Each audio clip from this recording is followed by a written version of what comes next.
Hey everybody, I'm Brady with Studio Sense, where we're looking for the best value in the equipment used to make videos. In the first episode of this series, I introduced you to the project to turn my spare bedroom into a YouTube studio capable of producing quality videos for less than $1,000. We're starting out with nothing more than my iPhone. Today, I get to introduce you to the cameras that I've purchased to help this project come together. Let's get started. First up, we will be adding the Canon Vixia HF-R70. While 4K video is the biggest and best right now, I plan to record in 1080p. This will give me quality video while also making it easier to find cameras to stay in our budget. This camera records 1080p at 60 frames per second. It has a built-in stabilizer as well as Wi-Fi. With the release of the R800 and R80 series, these cameras can be found on clearance in many stores. This one came from the Best Buy website. With the manufacturer's suggested retail price of $299, I was able to find it for $239. Let me show you the camera in action. This is what video from the Canon Vixia HF-R70 looks like. Right now the conditions are horrible. I've got one overhead light on with one bulb and the blinds on the window are closed. But let's take a look at some video from outside.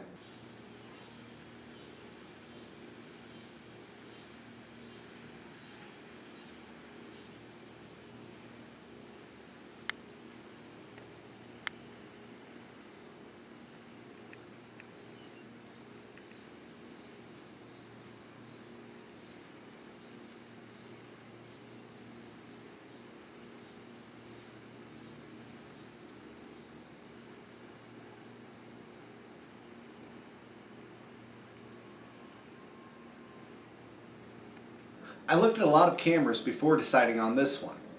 There are a lot of cheaper cameras out there, especially on eBay. I also considered a used DSLR, but with a $1,000 budget, I was pretty well priced out of those. I looked at reviews on the cheaper cameras. A lot of them would not record in 1080p, they didn't have stabilization, and it's got a digital zoom, so when you zoom in, things become very grainy. In the end, I decided to spend the money. It's almost 24% of my budget, but at the end of the day, video is what I'm after. I wanted quality. I'm very happy with what I've got, but there's one more camera, so let's take a look at it. In addition to the iPhone and Canon Vixia, I have added the ApeMan A80 4K camera to the studio.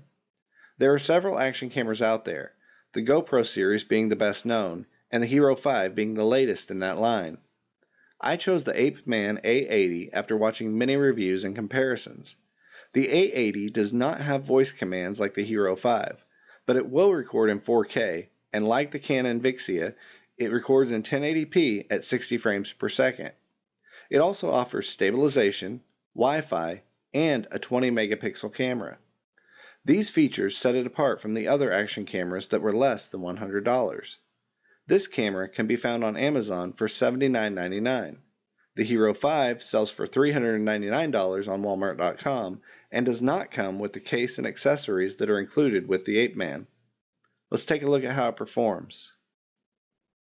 This is what video from the ApeMan A80 4K camera looks and sounds like when it's outside its waterproof case. Again, I'm in the same room with one overhead light and one bulb. The sun's gone down at this point, so it wouldn't matter if I have the window blind closed or not. But let's take a look back at a few minutes ago when I took some video outside. Remember that this video was taken as the sun was setting. It will only get better when the sun is up.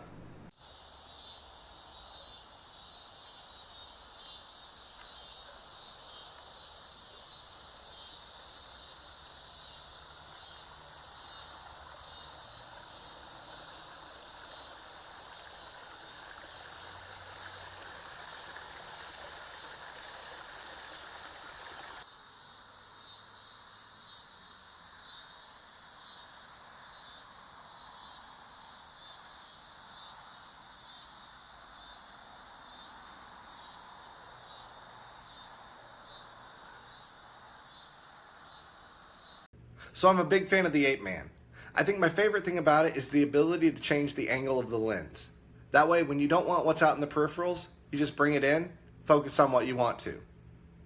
Having multiple cameras will allow me to do different things, including this and this. But in addition to the cameras, I had to get a few other things, specifically the SD cards. And while the 8-man came with 2 different batteries, the Vixia only came with 1. So I had to get a charger and 2 extra batteries for it. Let's take a moment, look at those things as well. While both the 8-man and Vixia can handle up to 128GB SD cards, I decided to go with 32. For the price, it'll get me started and give me ample recording time. In the future, I may look to upgrade, but for now, I've got to stay budget conscious.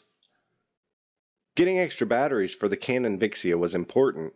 This set comes with 2 batteries, an in-wall charger, and a car adapter. With shipping, it came to just short of $27. That's 2.7% of my budget, but it triples the amount of time that I can record with that camera. So those are the cameras, SD cards, and batteries that I got for this project. The cameras have accounted for 32% of my budget, or about $320. The SD cards and batteries have accounted for 5.9%. Total, that's 37.9%, or $379 of my $1,000 budget. That pretty well brings this episode to a close. I can't wait for the next one. I finally get my tripod. Click subscribe. Let's keep going on this adventure. I hope you'll join me. Let's see what we can do for $1,000. This video, a little better than the first. They should get better as we go. Hope to see you next time.